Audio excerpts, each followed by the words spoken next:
This weekend at welterweight, we have a home state welcome for the problem, Trevin Giles, and he's going to be welcoming in Duval County's own Preston Parsons. Matt, a lot of P's in that name, and a lot of question marks for me in this fight, because for Trevin Giles, I mean, the weight changes throughout the career arc is a little bit like Jared Cannonier, but for Giles, he started off undefeated, came into the UFC. He had pre-UFC wins against Brendan Allen, Ryan Spann, all at middleweight. And then he makes that debut against James Boknovic, finishes him at 205 pounds, back down to middleweight. He has a lot of success. He loses 2 fights in a row to Zach Cummings and Gerald Meerschaert. Then he finds his footing again, but the comments and the questions around Trevin Giles were, hey, I'm always going to make my way down to welterweight. So for Giles, he loses a really, really gritty, tough fight against Dricus Du Plessis. He's having a ton of success, and then all of a sudden, Dricus decides, oh, I can hit now? Yeah. And then he moves down to welterweight, does Trevin Giles. He takes on Michael Morales. Little bit of success here and there in that fight, but ultimately it's Morales getting the win for Giles. His last time out, first win at welterweight in his career against Louis Cosi, yes, Orion's brother. And in that fight, Matt, listen, we watch fights, so you don't necessarily have to. So take me at my word from watching that fight in great detail. It was one of the worst fights I've watched this year, going back and doing tape study. It was awful. I've watched some bad ones, I gotta be honest. Nothing happened. Trevin Giles lands marginally more volume on the outside while both guys stare in a mirror. And in that fight, Matt, in the first round, Daniel Cormier says, and I quote, "It's 2 minutes now. We've got to fight." I watched it, don't worry. My issue with Trevin Giles is there's different versions of him out there, and you just don't know which one you're going to get at this point. And I do think there is a bit of a Goldilocks zone to his career, that being 185 pounds, because him cutting down to 170, he is big for the division. Like, he doesn't look small at welterweight, I will give him that. But you worry about where his durability is going to be at, because with Giles, he didn't even really seem like he wanted to jump into the pocket against Cosi. And I get it, Cosi's a big guy, he does have power. But if you're a boxer like Trevin Giles, with your level of technique, with your hand speed, something we bring up every single time we talk about Trevin, you would think if any matchup in the UFC would be comfortable at least getting in and getting out, using that footwork, using that speed, it would be the Cosi matchup. And we both talked about this. Like, it's a win, but you can lose stock in wins and you can gain stock in losses. And I don't know how many fans jumped aboard Trevin Giles' fan boat, if you will, just because of that matchup. But I will say this, and you brought it up and I'm happy you did. He had the level of competition that you look for coming into the UFC, because there's a lot of the times we talk about fighters, they might have some losses on their record, they might have some impressive wins, but when your level of competition normally goes on to then compete in the UFC and look pretty good, that does speak to your development before the UFC. But I guess that's kind of the question I'm bringing back around to you. Do you feel like Giles has gotten a lot better since he's been in the UFC, or have we just kind of seen the same fighter in different weight divisions? Because we know how good the boxing technique is. Again, I keep on bringing up the hand speed. It just feels like he isn't very much the same guy. I mean, you gotta hold the phone before I answer your question. You keep talking about his fans, you keep talking about his boxing. Have you been over to his Instagram? I have.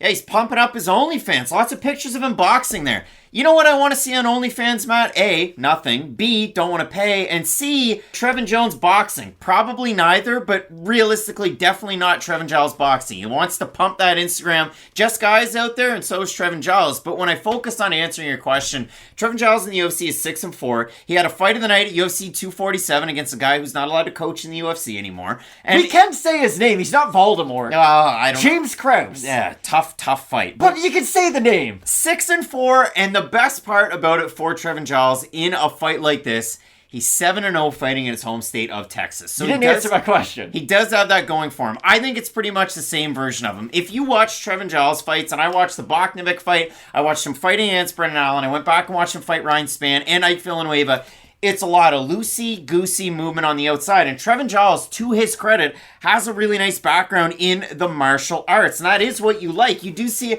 a nice flow to his strikes. But the thing for Giles that does concern me out of all of this is he's got a really low output. He doesn't tend to get hit a lot, but it's 2.9 to 1.99 strikes landed to strikes absorbed per minute. And you can see that in these fights. Not just the fight against Cosi, but even in the fights that he's winning. He tends to have decent takedown defense. He has good takedowns on his own. He moves very well, yeah. He has a win over Roman Dolidze that ages well, even though, again, I thought Roman beat Marvin Vettori, but that's neither here nor there. You look at the fights that he's had throughout, and he's hit as a big favorite in some of his wins, but he's also missed as a favorite as well. The fight against Zach Cummings, the fight that he had against Gerald Mearshart, Cummings comes up and rocks him and drops Giles, and as Giles gets back up to his feet, Zach Cummings goes, well, hey, I'm not a middleweight, I'm just he's thick in the middle. He was stuck in the middle in that fight. And as Giles getting back up, he just pulls guillotine in the third round. Nothing to lose like Billy Talent when no one knows your name. Zach Cummings gets a win. And Zach Cummings is going to be fighting off a near 3-year layoff in that Kansas City card coming up. So if you like the old prospector, you like Zach Cummings in that matchup. When you look at this one, though, it feels like it's actually custom made for Trevin Giles in a fight like this because Preston Parsons, we've said that before, though. Preston Parsons will box on the outside, and he did a great job of that his last time out against Evan Elder. It was the complete package of his skill set against Elder. Picked up the win there. 2 30-27s, 1 30-26. Parsons not necessarily a boxer, but he tends to keep his hands in tight. He closes the distance, and then he throws once he's in, but he sticks around for the receipt, as Teddy Atlas says every now and again. But the best part about it for Parsons is he owns his own gym as a very, very young man. Elevate MMA. I said it with Duval County in Jacksonville. I'll throw the picture up there. He's hanging out with Stephen Kozlow, who's Obi-Wan Shinobi the Pillow. Like, just a great nickname there. Stephen Kozlow.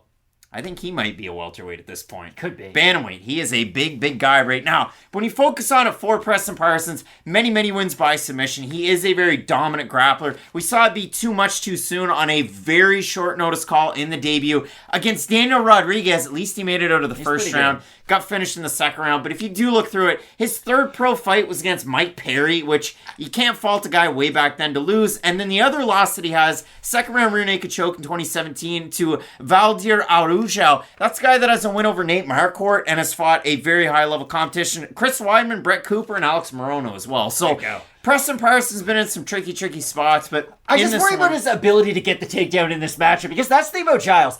You might think about the negatives more so than the positives at this stage of his career because I was pretty high on him when he came into the UFC and I thought he was going to continue to get better, but I do think he has kind of just maintained the same, and there's nothing wrong with that. He is very skilled, but guys are starting to learn what to do with him. If you can just overwhelm him with the volume, and that's easier said than done, of course. Again, he has good hand speed, he has good power, and when he does let his hands go, he is very effective, but that's the frustrating thing. There'll be these long moments of inactivity throughout his fights where minutes go by and you're like, hey, Trevin, you can't throw punches right now, buddy. But the issue is, I don't know if this is an opponent who could really make him pay for some of those in-betweens. I think Parsons can have success on the outside, but is he really going to be that dominant in those 45 seconds to minute exchanges where, okay, Parsons is going to take over? Now, if he gets this to the mat, it will be interesting because Giles can grapple defensively. It's not like he's a fish out of water by any means, but Parsons uses his frame very well. I know 5'11" at welterweight, it's not the biggest, but the way he uses his body is very well. He's not one of these athletic guys like a Kevin Lee who can just hold you down. He really does like the wrist control too, and I think that'll be an important thing in this matchup. But again, I keep on going back to how easy will it be for Parsons to get that takedown? I think it's going to be difficult. It's going to be weird for Parsons too because he is one of those guys that has low hands, likes to walk guys down, and then counter-strike at the same time. Those colors don't always run, but for Preston Parsons, it's equaled more wins than losses, and he's in the UFC. You have a look at the odds. They are very close, ever so slightly shading Trevin Giles, the problem, a guy who's already had 10 fights in the UFC. We have a look at the Tapology votes, Matt, and this is where it gets interesting. Because it surprised us, it is to you. I'm going to say over under 67.5% Giles with the UFC experience. I think it'll be over. He's the more well-known commodity. Definitely the more well-known guy. And he is 663 total votes. 75% Giles, 78% by decision for the 25% that are Parsons. 50% by decision, 29% by submission. For Preston Parsons, 10 wins. 1 by decision. The rest are by submission. The 1 by decision was his last time out against Elder, who we definitely hold in higher regard than some of these other guys that are making their UFC debuts of late. So, Matt, when you're trying to make the pick on this one, obviously the shine goes to the problem. Can Preston pressure the problem? I think I've got every Trevin Giles fight wrong, if I'm being completely honest. I just, every time I pick his fights, I am incorrect on them because, again, I like the skills that he has. He just doesn't always show them, and that's the frustrating thing. It's like when people talk about Anthony Davis. He's one of the top 5 most talented players in the league, but does that talent actually get showcased on a daily basis? Now, I am picking Trevin in this matchup for the reasons I brought up.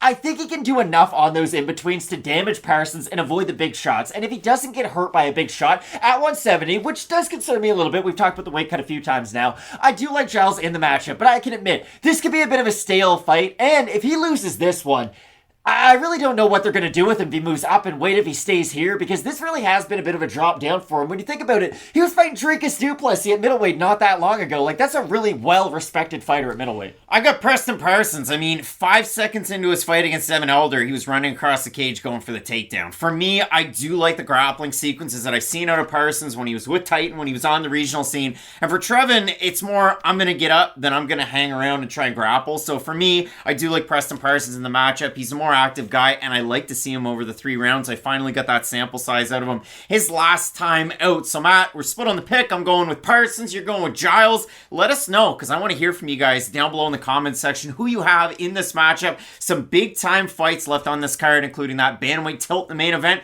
You're not going to want to miss it. Keep it locked in with Fight Night Picks. We always say, let's get into it.